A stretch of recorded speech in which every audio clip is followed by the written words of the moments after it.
Hi, welcome to Beachview, our podcast about all sorts of things and stuff. Yes, and today we're doing another mixtape, this time for the 2000s, and we have a guest. Hey. Travis. Welcome, Travis. Hello, Thank you. guest. We're so glad to have you. I'm glad to be here. Second mixtape with a guest. The last time we did one, we had a younger person, so we did modern music, and now we have an old person, a guest, to do some older music. I would say old. old music. I think this will be fun. Early 2000s. Just 2000s, not early necessarily. Okay, well, I did early 2000s because I was like, if we're going to do 2000s, I need early. So. Okay, yeah. But it was like our prime time to shine, you know? Yeah. I was a little surprised you did all rock. I was expecting you to have at least a pop song. Well, I was gonna do pop, and then I was gonna do like a mix of like pop, alternative, hip hop, and then I was like, no, I really want to do all like, and this was considered like alternative in the early 2000s. So that's what I did. That's what I was feeling this time. Yeah. Yeah. I picked some variety. Like, y'all are over there with 2 radio stations between you, and I got 4 radio stations. So. Oh, there you go. Yeah. Also, I'm hoping this time our mixtape with a guest, it's not like... I'm hoping I don't have a bunch of haters on the cast today. Yeah, I don't think Travis is much of a hater. He's not a hater. He's very open-minded when it comes to music. Yeah, which I decided to go more of the hip-hop route of the 2000s, which y'all see. But it's kind of funny because I was more into alternative at that time. But I've always liked all music, so, it's all good. Yeah. Yeah, I decided to go with the variety. I like that. I guess let's get into it. Sure. Who wants to go first? Okay, I'll go first. Okay. My first song is Move Along by All American Rejects.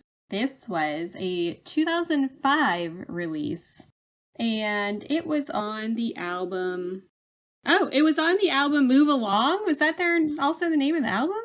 From their second studio album, Move Along. So, the All American Rejects, do you guys remember? Hello? You must. Yes. Yeah. How do we feel about this song, guys? Well, I remember the song because I never used to like it at all. Oh, hater. Hater right off the bat. But listening to it again, I actually don't mind it at all. Oh, okay. Yeah, so I remember back, because this is the only song I've ever really known from them. I couldn't name another song. Really? Okay. I could name several. Yeah.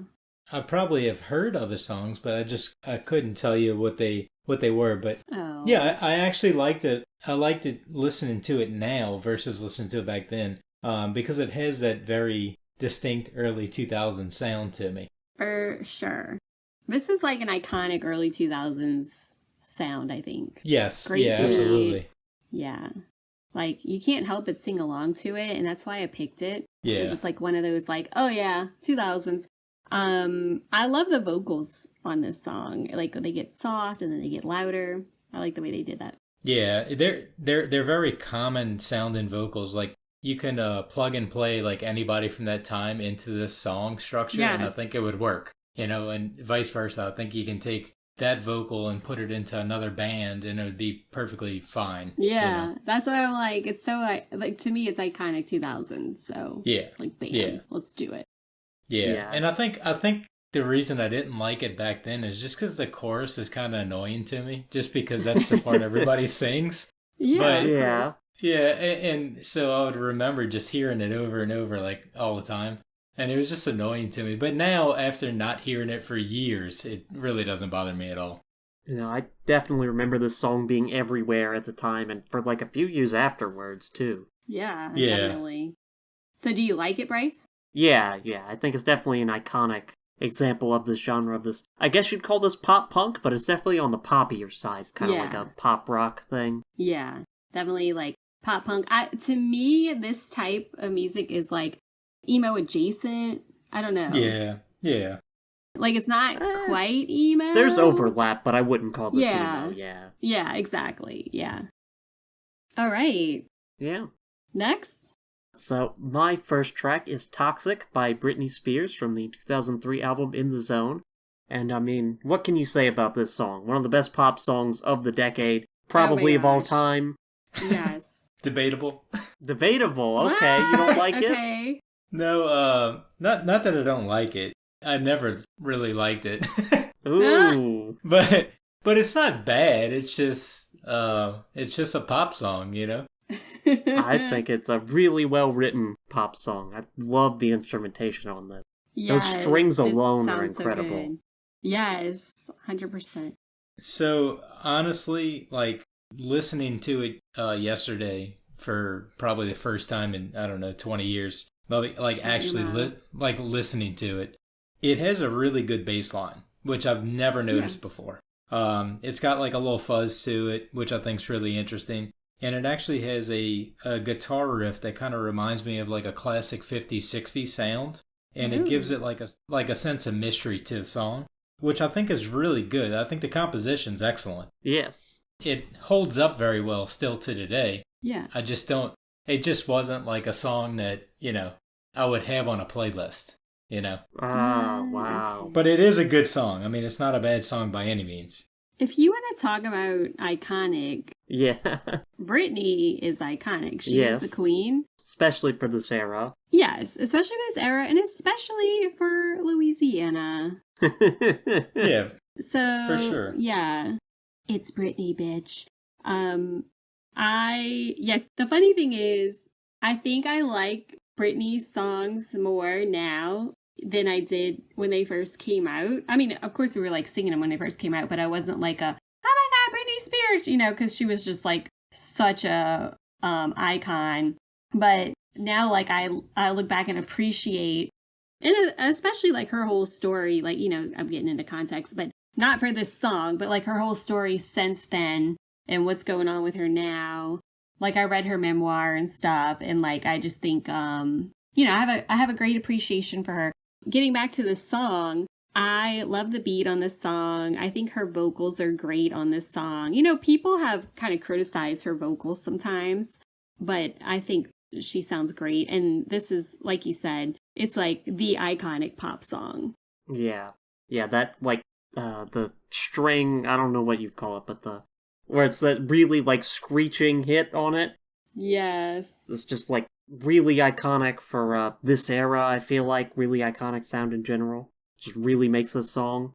And I wrote down, too, nice guitar strum, too. I don't know what that means, but... Yeah, like you were Travis said saying. that. Yeah, like Yeah. Travis said. 50s, 60s sound. It's got, like, a bit of a surf rock sound to it almost. Yeah. Exactly. I actually thought it sounded very similar to like something from the Beach Boys.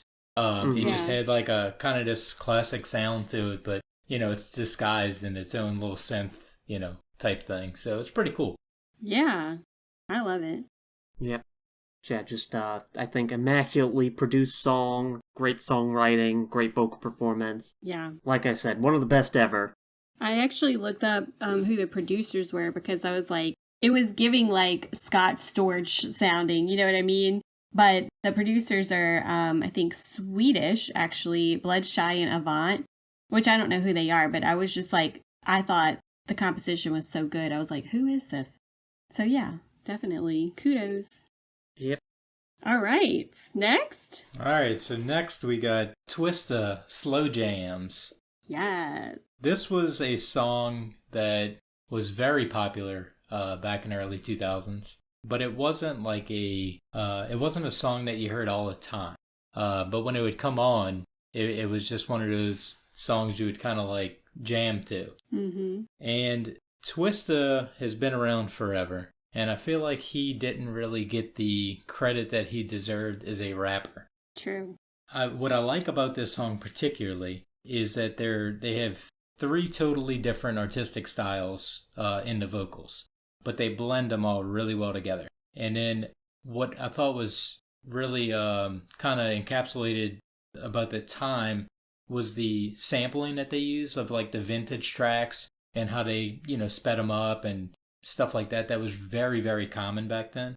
and I just thought it worked exceptionally well.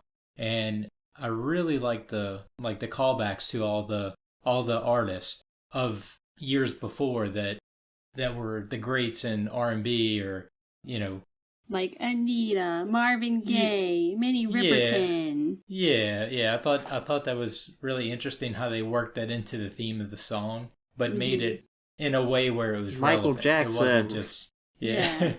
yeah. That line's kind of goofy. Yeah. Well, we were talking about that yesterday because Travis kept singing in the 2 lines about Michael Jackson, and I was like, it's kind of like, it's like Kanye genius, but also like goofy, but also genius. You know what I mean? That's I was a like, typical Kanye line. But that's why I like him. It's just really funny because it's like it's like clever but dumb at the same time. Yeah, 100%. Yeah. But yeah, I chose this song just because it was one of those songs that I kind of forget about. But when it comes on, it's just like, it's one of those ones that I'm like, oh yeah, I forgot about that song. It's really good song if you really listen to it. It's got good production value to it. Well, this is another oldie but a goodie that I don't forget about. I kind of sing it often, and when Twista starts like rapping real fast, I love his flow.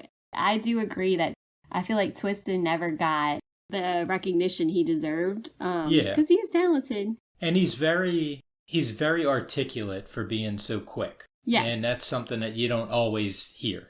Yeah. I feel like he could have went really far and I guess he did in a way, but But one thing about this song is I remember a couple years ago I saw like an interview with Jamie Foxx. I don't love Jamie Foxx, but he does have a good singing voice. Correct. Yeah. But he was saying he went into the studio to sing his part. He said he was, he's like a soul kind of singer. He was singing it like gospel and like really putting a lot of like gospel, on it. And he said Kanye came and he was like, no, sing it like this and like the way it is now. And he was like, this is gonna sound so stupid. Of course I'm paraphrasing what he said. He's like, I don't know how this is gonna work, but okay, I'll do it. And then he said he heard like the final product. He was like, oh, he was right. So that was just a little interesting piece that like he's like, I should have trusted the process and I didn't.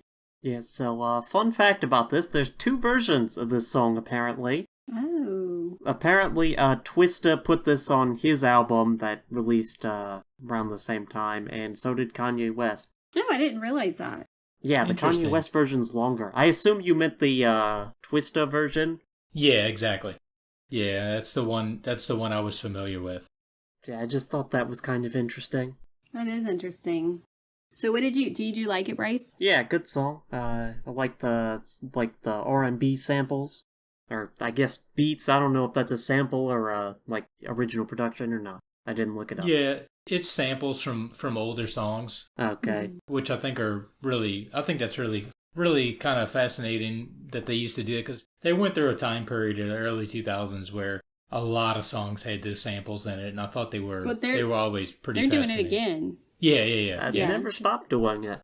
Yeah. I mean, it's considered, novel from, the perspective of, hip-hop production starting to do that, because a lot of recording artists didn't do that beforehand, but, the sort of thing sampling is really, really old. You go look at songs from, the 1700s or whatever, it was super common to, take a bass line from another song and write a different melody on top of it or stuff like that. Right. Interesting. Just with the advent of recording technology and, copyright, that fell out for a little bit there. Yes, indeed. Good jam, man. Yep. All right. It's next. My turn again. Okay, this one, Crawling in the Dark by Hoobastank. So I love Hoobastank. They used to be one of my favorite bands. I just really like the sound again in the early 2000s. 2001, guys. Yeah. This definitely sounds early 2000s. Yes, this was their first single that they released. So that's an interesting tidbit. This is considered new metal, I guess, is what this is saying, but I don't consider it new metal. Yeah, but it's a little new metal-y, but yeah. Yeah. I guess it's funny because like we didn't really use those terms in the 2000s. So Yeah, back in my day, no, Yeah. we use it was alternative. That's just what it was. Yeah, it was definitely considered alternative back then, and but there was a big shift, like in the late '90s, early 2000s, of this style of alternative. So even though it wasn't called nu metal back then, there was new composition features on a lot of these type of tracks. Yeah. Yeah. Well, anyway, I love the intro instrumentation on this. This used to be my jam. Likewise. It's a good song. It's a good song to rock out to. Yeah, this was my jam as well. Back when we had MP3 players that only had like storage for like 8 songs, this was the 3rd song on my MP3 player. So when I would run, I would listen to this song. When I got to that 3rd song, I would get pumped up. But I've always loved this song. I feel that it holds up very well over the years. It's just got a high energy. It's got a really driving bass line, and it's got really powerful vocals. I just think it's really, really excellent. I love the intro, the guitar intro, and then the drums on that first big downbeat. It's just really well done. It's a really, really tightly done song. And I love the callback to the intro toward the end. It just gives the song like a sense of resolution. It's just a really, really, really good composition. Yeah. Love that. Agree with what you said entirely. I really like the chorus too. The title line, "I've been crawling in the dark," that's like a really good line, I think, in the song. Yeah, I agree. Yeah, I'm usually pretty hit or miss with this genre of like, see, you call this alternative, and like I guess it still to this day gets called alternative. It's just like, I don't know. There is like a separation between this and like the stuff that came like a little bit later, like The Killers and like The Strokes or Muse, bands like that, that I would, like, I don't know. That this sound, particularly like your Hoobastanks and Incubuses and Stains and whatnot, I was like, I'm really hit or miss on, but this is one of the hits for me. Yes. It's a good one. Yeah, good song. Yeah. Yeah. So, All right. Next, Jersey by Mayday Parade from the 2007 album A Lesson in Romantics. Had to pick an emo/pop punk song from this era. And Mayday Parade isn't the most representative, most popular, or best band of the genre, but I really like this song, so.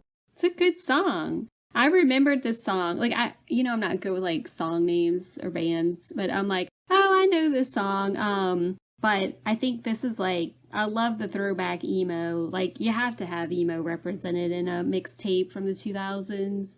But again, we didn't really call them emo back then when it came out. Did you not? I feel like Mayday Parade would have gotten called emo.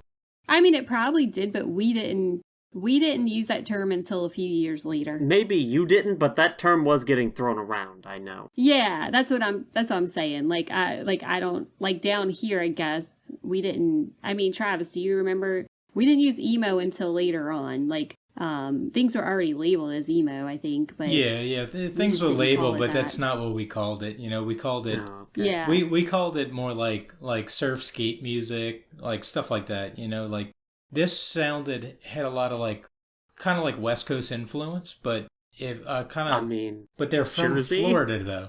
Yeah, well, from what I had read, that they're from Florida though. Florida. Yeah. So, but it had that sound of all the West Coast bands at the time. Oh, see, this sounds East Coast to me, so. Ah. I associate West Coast more with like Green Day or what's another band from that era? A little bit different than this. See, I associate more like Phantom Planet and Yellow Cards and like those. Yellow Cards East Coast, right? Are they not? I don't know, to be honest with you. Jacksonville. So technically, that's kind of but that's always what that's kind of like what you would see like when we were younger, dealing with the West Coast. You know, like any surf skate, like anything like that was always that was the genre you would hear. You know. Yeah, I agree. But I don't ever remember hearing this song before, but it had a similar sound to like Red Jumpsuit Apparatus to me. Yeah. Which I always liked, and it had a familiarity to me, like even though I'm not aware of it or I haven't heard it or, you know, can't remember it. but it sounded familiar to me. It wasn't a single, so Yeah, Yeah. it's got that vibe that a lot of these songs had during that time of its release. Like it's, but yeah, I remembered it. Yeah. No, it was good song though. yeah, I really like the chorus. It's a bit wordy for a chorus, but I Yeah. think it still works really well. I agree. Although I will say, don't like the key change in this song. I think it's a bit too much. Oh, I didn't notice. It's hard for me not to notice it. Yeah. The last Or maybe I chorus just they don't do a call key it that. change. Yes, it's toward the last third of the song, and it is a little kind of weird. It's a little funky. I'll have to go listen to it again. I thought it was just a bit too much for the song. They should have just stuck with the playing it in the same key. Yeah, Makes sense. but overall, I mean, I thought it was good. I thought it was good too. Good representation. All right, next. Next, we got The Roots. You Got Me. Technically cheating because it's from 1999. Yeah, Ah, yeah, but it was approved. It was prior approved. Still gotta bring it up. and it was more relevant to me and most people in 2000. So, true. but this is always a song that I've always loved from the first time I heard it until every time I hear it, which isn't often. Yes. But I think this is a good one. yeah, I think it's got really really good storytelling, and this is at a time when, I mean, the Roots are known for their live performances. And this is before they were popular on like late night shows and stuff like that. So it was really at a time where a full band at a rap concert wasn't as common as it is now. So I've always thought that was really fascinating because I thought as a unit they just sound really tight. They sound really good. And it was actually recorded. The original song was recorded. The female vocals were with Jill Scott. But for some reason, they changed to Erykah Badu for this version. But both versions are still really, really good. They're both I very, didn't realize very that. powerful. Yeah. I've only ever known Erykah Badu's vocals on here. And then Eve, did I listen to the wrong version? But Eve was also on it. Not that I'm aware of. I listened to a version where Eve Oh is yeah, on there. I also listened to that. I've never heard that version. Oh really? What? I don't Yeah. know that this has. Huh? Okay, well, we're going to have to listen again because it's a good one. But I just love Erykah Badu's vocals. I love that she's on here. This is another, to me, iconic song in that genre. This is one that I still sing to this day. And when it comes on, I'm like, yeah, it's a good one, Yeah. But I think I agree with you. The Roots have always been known, like, they just, to me, are so talented. And I think, like, this sound is just perfect with Erykah Badu's vocals. Yeah. And Eve. I like Eve on it, too, for that version. Yeah, so the one thing I love about this song is they just have a really, really great bass line in it. And there's a guitar riff that kind of has like a flamenco sound to it. So it kind of gives it this like a little bit of a Spanish influence, which is pretty interesting to me. But I think toward the end there's a slight crescendo in the drums and in the bass line together where they're working off of each other. And I find it so powerful. It's just like a really, really great way to wrap up the song, and then it kind of fades outward. I think it's really, really powerful sound. Yeah, definitely. This is my first time hearing this actually, so Oh. Thoughts? yeah, it's good. Yeah, I know the Roots from being like the late night band. So Yeah, it's really funny because, like, before that, I mean, they were, I think, like Travis mentioned, I think they were known for their, like, musical talent and, or I guess, I don't know if I'm saying that right. Yeah. But, like, having the band. Yeah, they were highly, highly respected as musicians, and doing the live performance, Yeah. kind of going off album a lot of times, and kind of just doing like an improv style, Yeah. like a jam session, like live jam sessions. I mean, they are the pinnacle of musicians. I mean, it's really, you're dealing with like the cream of the crop. So whatever combination of artists they use, they always tend to make excellent music, Yeah. And it's I agree. I didn't like every song that they ever did, but I've always respected their music, and I've always generally liked what they produced. Yeah, it's just funny that now they're like late night Yeah. TV. Yeah. It just is like such a change, but I think it's cool. They do a great job. Their personalities, I think, really come through, and that's fun. Yeah, this is definitely a good song. Love that. Okay, are we ready for the next one? Yes. Okay, Wish You Were Here by Incubus. Incubus, I was obsessed with them. This is a 2002 song, and I just think this is like another iconic 2000s alternative song. I really like the different sound effects when we talk about like composition. Like that's what I like about Incubus. I love the vocals. Same as like, Hoobastank has similar vocals. Really love both of those bands because of their vocals. And I think this song has lots of imagery. It's a good beat. It's like a good jam to me. It has a turntable on it, and I always like turntables. Yeah, that was actually just started becoming popular, like very, very popular at this time in rock music. Like you had your Limp Bizkits, you had your Hoobastanks, Linkin Park. Linkin Parks. Yeah. Like so that was iconic of this era for sure. But it was really exceptionally well done. And I love the intro to the song and the soft, like kind of atmospheric sounds, and I just thought that was really, really great. And I think the bass and drums work off each other incredibly well. It gives a great foundation for the song. It's just it's so dynamic. I mean, everything from the vocals to the music. I think there's not a part of the song that you could, I think, criticize as being, poorly done. I just think it's a really, really well done song. Yeah, I agree. Yeah, weirdly, I've only heard the song a few times. Despite looking it up, it charted fairly high. I mostly hear other Incubus songs for whatever reason. Yeah, very true. This has always been one of my favorites from them. This was one of their original hits, though, wasn't it?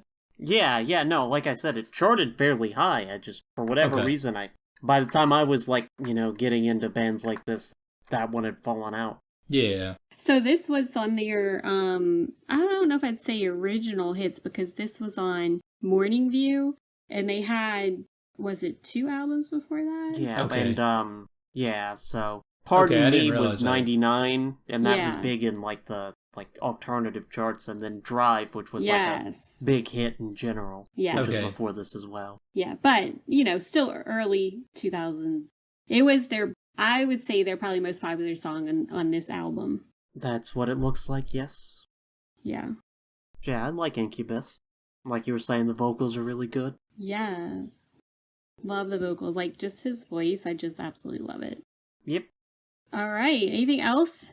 Nope. No. Next, All My Stars Aligned by St. Vincent from the 2007 album Marry Me. So this is kind of like little chamber poppy, which is popular in the indie scene at the time, the 2000s indie sound, where they everybody decided we're gonna throw in a bunch of instruments, a bunch of string instruments in there. So that was one of the notes that I had. It's very mellow with a lot of diverse instrumentation. That's the one thing I noticed, Yeah.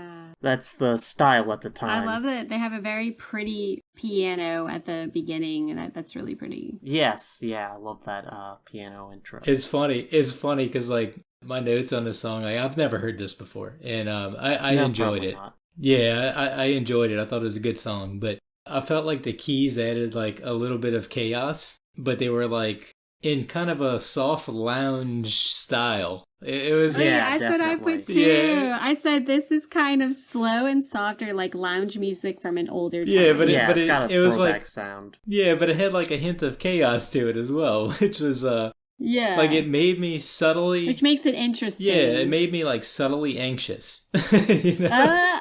but it was good. That's funny. It Yeah. did not make me anxious, Not and me usually either. I'm the one who gets anxious. I don't know. I think this is a really soft, sweet song, except for the It's soft. yeah, the It's- piano intro. yes. The piano in it does get a bit chaotic, but Yeah.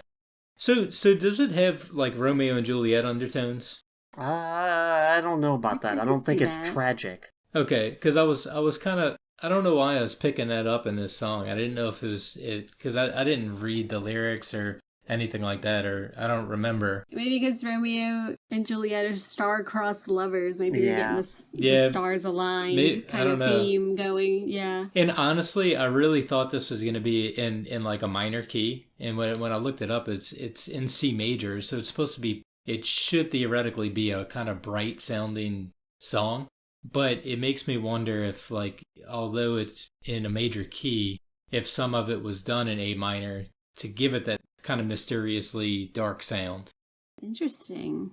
Yeah, because I didn't get that much into it, but that's I did see what key it was in, and it just made me think, like, because I was like, this is fascinating. It's just it was a good song. It's a really good song. It's just very interesting to me. Yep. All right, next. All right, next we have Dilated Peoples, This Way. So this was another one of those songs that it was popular at the time, but you didn't hear it a ton from what I could remember. Yeah. And I always really loved this song. I always thought it was really interesting. And I think the reason I loved it so much was because you had like 3 different styles in the rappers. They all kind of meld together pretty well. But I like the instrumentation as well. Like, I like the flute sound that carries throughout the song. It's just kind of interesting. I just think it has really good structure, and I think each rapper gives a unique style that works the beat in their own kind of way. It's got some good references in the song, but although they're from the West Coast, they have like a Northeast sound, because there was a huge sound difference between Western hip hop and Eastern hip hop. Yeah, West Coast versus East Coast beef. Yeah, and I Yeah. found it really interesting. Like, you have West Coast rappers, but they have this unique sound in this particular song where it sounds like you would think it's coming from Chicago, or you think it's coming from, New York or something like that. And it's just got some subtle guitar riffs that I think are pretty good. I like the choir. Yeah, It's yeah. cool to do Yeah. for a chorus. Yeah. This is another one I sing the chorus occasionally. I feel like this was like in Kanye's prime.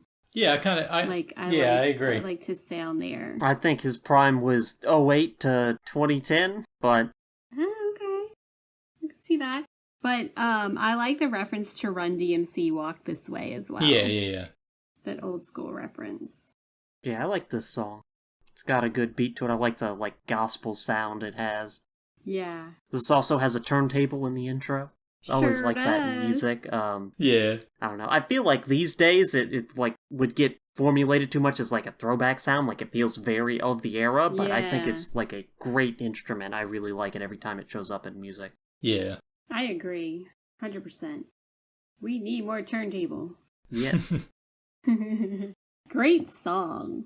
Another Kanye West though, for some reason. Well, Wow. it's hard to escape him in this era. Like when Yeah, that's true. This was Yeah. his yeah. a lot of the songs that would pop in my head that I used to really love, he was either featured in them or they were on his album. Yeah, he's all over the place. Yeah, he was all over the place. So it's hard to escape him at this time. Yep. But next? My final song here is Ocean Avenue by Yellow Card. Ocean Avenue as the album. I don't remember the year. We've done this for the podcast before. We did this song. We did this album. We did the whole album. Yeah. I do not remember this. Oh man, I would have picked a different song. Okay, this is 2003, Ocean Avenue, the song off of the Ocean Avenue album. Okay, well, we already did this one, but I like to include it in this 2000s mixtape. It's like, pop punk alt rock again. It's an iconic song from this time. I love the emotion in the vocals, like with the rock music. I really love this song. I love, I don't know if it's a violin or a fiddle. I think it's a violin, yeah. That's Yeah. like Okay. their signature sound is they're the pop punk band with a violin. Yeah, Yes, I love which it. it works awesome. Yeah. Yeah.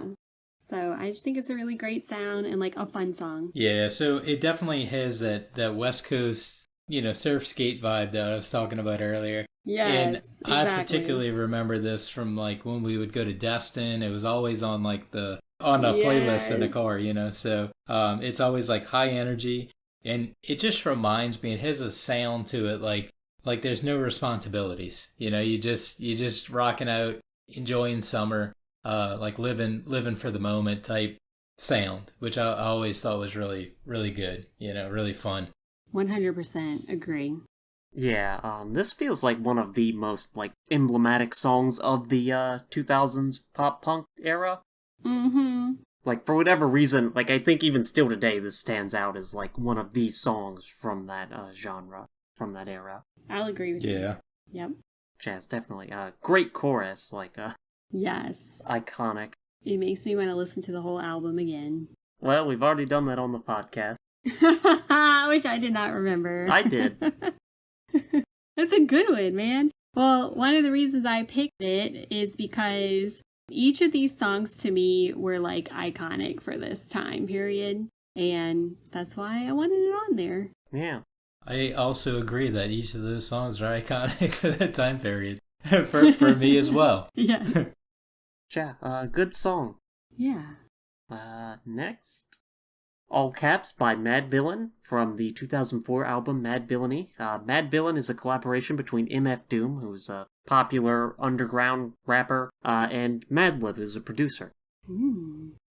Yeah, interesting instrumentation here. Definitely. I didn't know this song, but it sounded familiar to me, so I'm like, have I heard this song? I don't know. Yeah, I'm actually surprised I haven't heard anything from them. Because I was really big into hip hop at that time and finding underground rappers and stuff like that. So, and I found the instrumentation was really interesting, and there was a shift in style toward the end that I thought was really interesting and really good, which was pretty common, But it also had that northeastern sound to me, Yeah? It did. I don't know where they're from, but that's what it sounded like. It sounded like you could walk past a place in the Bronx and hear this, Yeah. It sounded interesting. MF Doom was British American, born in London and raised in Long Beach, New York. And Madlib is from California, looks like. Okay. Interesting. So we got New York, California collab. This is a great hip-hop sound. Yeah, MF Doom was really popular on the internet in the past, decade or so. I don't know, how popular he was in hip-hop at the time. I guess not very if Travis hadn't heard of him. Yeah. Yeah, no, not that I recall. And I used to, at this time, I used to, scour the internet and, download as much music as I could back then. And I would try to find artists that I've never heard of, And this is not one that I've run across. He featured on a Gorillaz song. Oh, okay. I forget which song it was, but yeah. Well, this one's got a good, chill, low-key beat. It would definitely be on one of my chill, low-key playlists. Yeah. Yeah, no, I like the piano in this. I like how it has, both that, the flute, I think it is, and then the brass instrument, horn, something. They play the same melody, trading off, basically. I think that's neat. Very cool. Yeah, the use of samples and instrumentation on this is very neat. Yeah, it's got a really good composition to it. I agree. I enjoyed it. Yeah, this is maybe the most popular MF Doom song, or song that he's rapped on. Maybe not, I don't know. I know people reference this one a lot because he stylizes his stage name in all caps. Oh. Very cool. Yep. Alright, next. All right. And last. So, I have Aaron Lewis, Outside. But it's on Stained album. Yeah, so this has multiple versions. I Yes. didn't know which one you meant this time. Okay, so we actually listened to both of them. Okay, I did as well. Yeah, so the live version was the one that most people are familiar with, our age, because it came from a collaboration with Fred Durst on the Family Values tour. 1999. Yeah, cheating again because it's 99. Yeah, but it was more relevant in 2000. But yeah, this was one of those songs that was it was the perfect snapshot in time. I felt like it spoke to a whole, that entire generation of kids growing up. It was really powerful. It was just one of those songs no matter how many times I heard it, I'll always like it when I listen to it. and both versions of the song are very good in their own way. Like on the studio version, I really love the percussion. I think the percussion is absolutely phenomenal. I think it really drives the song, and being a softer song from what Stained was known for at that particular time. I think it shows the range in the vocals, and it shows the general musical range of all the artists, you know. I just thought it was a really, really great song. Well, I love the live version because it, debuted in Biloxi, Mississippi. And to this day, like, we still are like, Biloxi! Like, because he says that in the live version. Like, if I'm going to Mississippi or anything that has to do with Mississippi, I'm like, Biloxi! So that stays in my memory. But this is another one. I love Stained. This was, I think, actually Stained was the first artist, like, album that I bought. I think I actually bought the album before this was the first album I ever bought. But I think his vocals are so good. I just love his voice. I really love the slowness of this song. It is kind of depressing, but it's kind of like a sense of belonging that, like, someone understands you. So it's kind of depressing but hopeful too, I guess. I don't know. But I just like the different style that they use here. All right, time for me to jump in with the first hater moment of this recording of this podcast. Oh, man. Because I did not like this song. What? I listened to both versions. The full studio version's way better. Because that one actually feels like a song. Like it has a structure to it. It's got some more instruments than just, you know me, I don't like acoustic ballads like this usually. Yeah. It's very rare. And this is no exception. I thought it sounded really bad. It's this really dour, slow song that wow. The full version sounds like an actual song, so not my favorite, but it's fine. The acoustic version just does nothing for me. Oh, okay. Wow, I guess you don't like Biloxi. So, No. so I think why it was so important to us when we were younger too is that Aaron Lewis wasn't really known for this type of song. He didn't really show a ton of range. He has great vocals, but he didn't show a ton of range back then. It was a lot of real driving metal. So when they came out with this song, it was kind of and being a live version, like we heard it as a live version first. It was a lot different, and it was a lot new to us back then. That makes a lot of sense. And the same with Fred Durst. Yeah. Fred Durst from Limp Bizkit was very metal, I guess. Had he not done Behind Blue Eyes yet? I don't think that wasn't. Yeah, that didn't come out. Maybe. I don't think that came out yet. And that's the other thing. But what it did was it also showed what Aaron Lewis was going to do in the future. Like, he changed his style so much over the years, and now I don't listen to his music at all anymore because he went country. No, I don't either. It's country. But his style is so diverse, and it's, even though I don't like his modern music, the vocals are still good. But he has a very distinct kind of tone to him that just it's unique to him, 100%.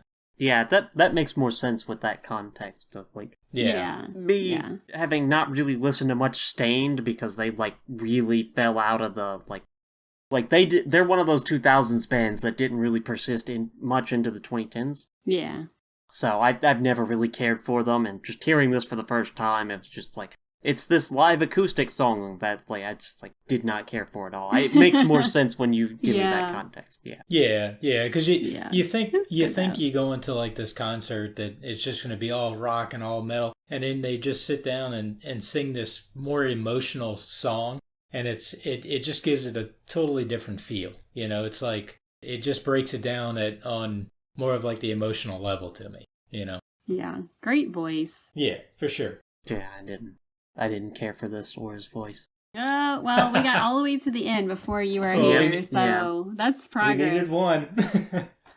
Well, you picked a bunch of 2000s rock songs on this one, which is one of my favorite eras, so... Oh yeah, that's why I'm I gotta pick these. Normally you're putting some Taylor Swift or something on here. Well, at the time, I was not as into pop at all. I was very much... I mean, I don't know, I can't say that because I like hip hop and rap too, but the alternative was like my go-to at the time.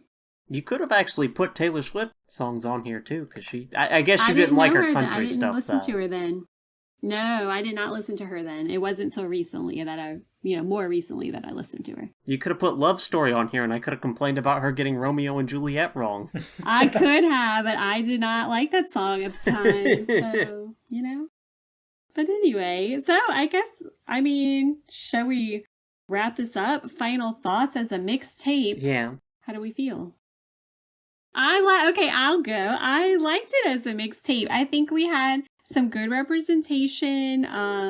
Granted, I picked, all of the rock kind of songs, alternative.